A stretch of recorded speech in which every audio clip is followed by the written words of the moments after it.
Right now, former FBI Director James Comey is confirmed to appear before the Senate Intelligence Committee next week. He's expected to face questions related to the Russia investigation and his interactions with the president. Heard a lot of leaks on this, nothing yet confirmed. Senior counselor to the president, Kellyanne Conway, says Comey's appearance could help set the record straight. Director Comey goes to testify. I think that will be a very clarifying moment. I would again repeat that in his most recent sworn testimony, it had to be corrected almost immediately. He was off by hundreds of thousands in his projected calculation. But it's more important to have somebody testify under oath, frankly, than to have his friends and his former colleagues out there speaking to the media not under oath. Let's bring in Leslie Marshall, syndicated radio host and Fox News contributor, and Lawrence Jones, Blaze TV and radio host, as well as a conservative commentator. Great to have you, as always. Thanks, Leland. Leslie, ladies first on a Friday. Every day, but we'll go on Friday as well. How much are liberals, shall we say, licking their chops at the prospects of James Comey under oath?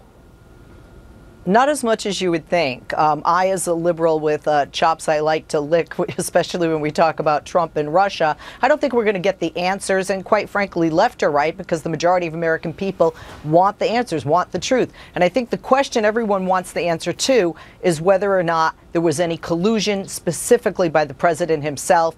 If that is asked, and I don't think it'll be asked in that manner, James Comey is going to say, I cannot comment because there is an ongoing investigation.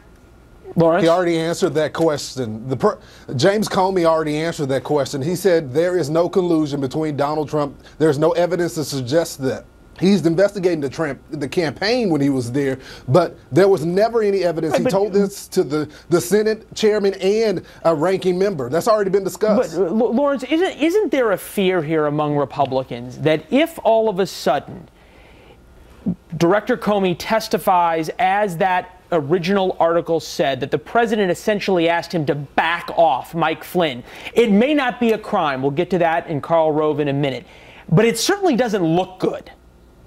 Well, he perjured himself if he goes on the record to say that, because he testified before Congress on May 3rd and said that the president has never tried to do that for political purposes. So I'm interested to see, the former FBI director, is he going to walk that back? Because then we have other problems. Well, and to your point, and it's the same one that Kellyanne Conway made, that if all of a sudden you have a discrepancy here in the sworn testimony, there's something there. Now to the heart of the matter in terms of whether or not the president said, please back off Mike Flynn. Here's Karl Rove. The President of the United States is the head of the executive branch. The FBI is not independent of that authority. And the President was asking, in essence, I've just fired this guy. He's been humiliated in front of the American people. Can you go easy on him? The President could have directed him to drop the investigation.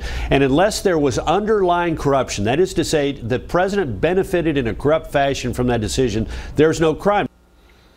Karl Rove's not an attorney, as far as I know. Neither of you are either, correct? Correct. Okay. So we'll stick, though, to the politics of this, Leslie, in the sense that, again, it may not be illegal, but it may also not look all that great. It really depends what was said. And when we talk about what was said, the president is denying what James Comey has already discussed and written in a memo. And James Comey, the way he presents it, there are two things here. Leslie, we don't know what he wrote in the memo. Speculation, right? What I'm saying, well, we've had a lot of speculation. The bottom line is did the president say, look, this is a general who has served his nation well, go easy on him, back off a bit, or bury it? Very big difference. It can be the difference between a crime and not a crime. It can be the difference between asking a favor as the commander-in-chief and obstruction of justice. And it does come down to, though, unless there is a recording of this conversation, he said against he said, and one of those he's is commander-in-chief. Hold on, guys, real quick. Leslie, you got the first word. Lawrence, you get the last word on this. How does the White House try to put this behind them?